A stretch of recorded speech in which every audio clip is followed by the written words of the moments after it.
அப்படி என்னப்பா ஸ்பெஷல் இந்த நெகிழில? என்னம்மா இப்படி கேட்டுட்டீங்க?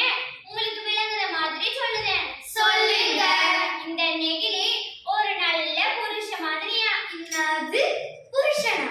ஆமா, நீங்க என்னதான் திட்டி தீட்டாலும் எருமை மாட்டு மேல மழை பெய்ஞ்ச மாதிரி ஒரு சொரணியே இல்லாம இருக்குது. டியூரபிலிட்டி. பொண்டாட்டி இழுக்கிற இழுப்புக்கெல்லாம் வளைஞ்சு கொடுக்குது. அட நம்ம ஃப்ளெக்சிபிலிட்டி. பாத்திரம் கழுவுறதுல இருந்து பாத்ரூம் கழுவுற வரைக்கும் எல்லா வேலையும் செய்யுது. ஐ வெர்சிட்டிலிட்டி. இதுதாயா பிளாஸ்டிக். இது சொல்லி மாறாது. சொல்லி மாறாதுங்க. ஆரம்பிச்சா நேரம் போதாதுங்க. ஆமா சொல்லி மாறாதுங்க. ஆரம்பிச்சா நேரம் போதாதுங்க. மின்சார கம்பிய கூட நீ தொடலான்னு நம்பிடலாம். Electric insulation. சூடான குக்கரையோ நீ சுலபமா தூக்கிடலாம். Heat insulation. கணினியோ ஆமா மின்னலோ காணா போயிரும் பிளாஸ்டிக் போனா. மருத்துவத்தின் மகத்துவமே மங்கி போயிரும் பிளாஸ்டிக் போனா. ஆமா மங்கி போயிரும் பிளாஸ்டிக் போனா.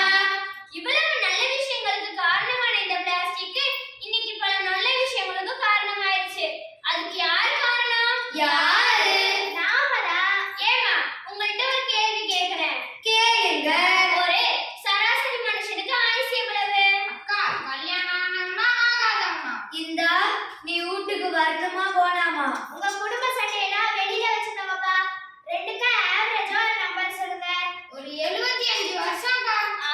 75 வருஷம். இப்போ ஒரு முறை குடிச்சிட்டு தூக்கி போறமே இந்த பிளாஸ்டிக் பாட்டில், இதோட ஆயுசு எவ்வளவு? என்னம்மா பள்ளிக்கூடமா கையை தூக்கிட்டு இருக்கீங்க? பதில் தெரிஞ்சா சொல்லுமா. சுமார் 450 வருஷம். 450 வருஷமா? 450 வருஷம். இந்த பதில் உங்களுக்கு உரைக்கிறேன்னா உங்களுக்கு உரைக்கிற மாதிரி இன்னொரு கேள்வி கேட்கிறேன். ஏமா, உங்களுக்கு ஒரு மகன் இருக்கிறானா? ஆமா இருக்கான். அவனுக்கு பிற்காலத்துல ஒரு மகன் பிறந்தா உங்களுக்கு என்ன வேணும்? பேரப்பிள்ளை. அவனுக்கு ஒரு மகன் பிறந்தா? கொள்ளு பேரன். அவனுக்கு ஒரு மகன் பிறந்தா? லொல்லு பேரன். ஏய், எள்ளு பேர் இல்ல, ஏன் மாத்தி சொல்லிட்டு இருக்க? கொள்ளு பேரன் பார்க்கறதே பெருசு. அதுக்கும் மேலையாக்கா? ஏய், நீ எனக்கு முடக்கிற கேள்வி கேட்டாலும் உன் மூளை கடக்கு முடக்குன்னு வேலை செய்யா. மொத்தம் 16 சந்ததியை பார்த்துட்டு தாயா போய் சேரும். ஏனுக்கா நெசமாவா சொல்றீங்க? நெசமாதாமா சொல்லுதேன். அந்நாடில ஒரே முறை பயன்படுத்தி போட்டு தூக்கி போட்டுறான். என்னம்மா செய்யறது? நம்ம व्यसனமா இருக்குதுக்கா. இப்படி மழையா குமிச்சு போட்டமே.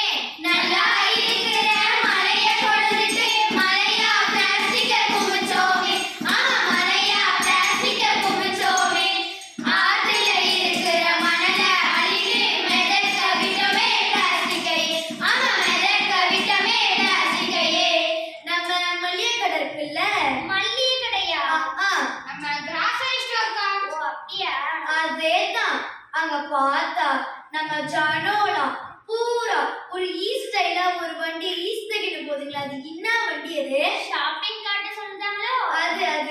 அதுக்குள்ள பாக்குறேன் ஒரு கேரி பேக ரொப்பிக்கிட்டு போதுங்க. ரொப்பிக்கின்னு போதுங்களா? அட நிரப்பிக்கிட்டு போறாங்க. அத பாக்குறேன். உள்ள ஒரு அக்கா அவ்வளோ பிளாஸ்டிக் கவர் இருக்கு. அது காய்கறி வாங்குதா கேரி பேக் வாங்குதா ஒண்ணுமே புரியலப்பா. அந்த கேரி பேக் தான் ரீசைக்கிள் உள்ள போட்டோம்ல. ஆமா நீ போட்டு கீஷ. நீ போடுற பிளாஸ்டிக்லாம் அங்க குப்பை மரட்டு கொம்புஞ்சு கிடக்குது. அங்க ஒரு கப்பு தாங்க முடியலப்பா. ஐயோ, என்ன படிப்பு படிச்சு என்ன பிரயோஜனம்? இந்த கிறக முடிச்ச பிளாஸ்டிக் 91% மனசு லட்சியம். அந்த ரீசைக்கிளே பண்ணதுங்க. வந்துட்டாங்கம்மா இங்கிலீஷ் ப்ரொஃபசர். ஏன் மணிலாம் பள்ளிக்கூடம் போன காலத்துல மல்லிகை கடைக்கு என்ன கொண்டு போன?